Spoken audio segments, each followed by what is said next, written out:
Let me share something real with you, something about my own story. For the first 20 years of my life, I was an atheist. I didn't believe in any higher power, no God, no supernatural force, nothing controlling the universe.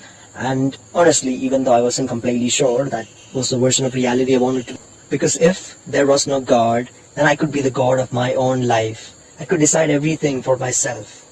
Growing up, my parents tried to force religion on me, not spirituality, just religion, and they themselves didn't believe in God. It was all rituals and rules, nothing meaningful. So the older I became, the more distant I grew. My heart got harder and I became cold, emotionless, closed off. I was an innocent and I definitely didn't have a pure heart. And some things happened in my life, things that I don't even want to remember, that pushed me even further down that path. I distanced myself from everyone, my family, friends, the world. I wanted absolute control over my own life.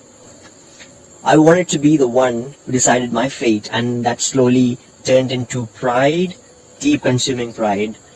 I stopped loving people. I didn't care about anyone. I only cared about myself and my ambitions. I wanted to be rich, I wanted to be smart, I wanted to be as powerful as I can get. So everything that the world admires. I wanted to be everything that the world admires.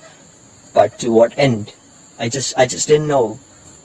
I just didn't want to die as an average human being. I wanted to prove to myself that I could achieve absolutely everything.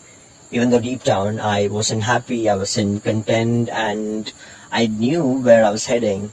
I knew my path was destructive, and I knew the end would be darkness, misery, maybe even something worse.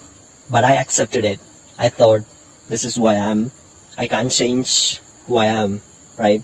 So the only thing I could do was to live a spectacular life before everything collapsed. That was the mindset I had back then. And then something happened, something I wasn't expecting. I encountered God. Not religion, not rules, but God. And everything I believed about myself, all that pride, all that control, all that self-made identity, it kind of shattered. I realized I was in control of anything in my life. All the abilities I bragged about, my intelligence, resilience, strength, discipline, where did they even come from? Did I create them myself? No, they were gifts, every single one of them. And if God wanted, He could take everything from me in a moment. I was never the source of my own power. I was never the God of my life. I was just living under an illusion. It was just a fallacy. So that's when I understood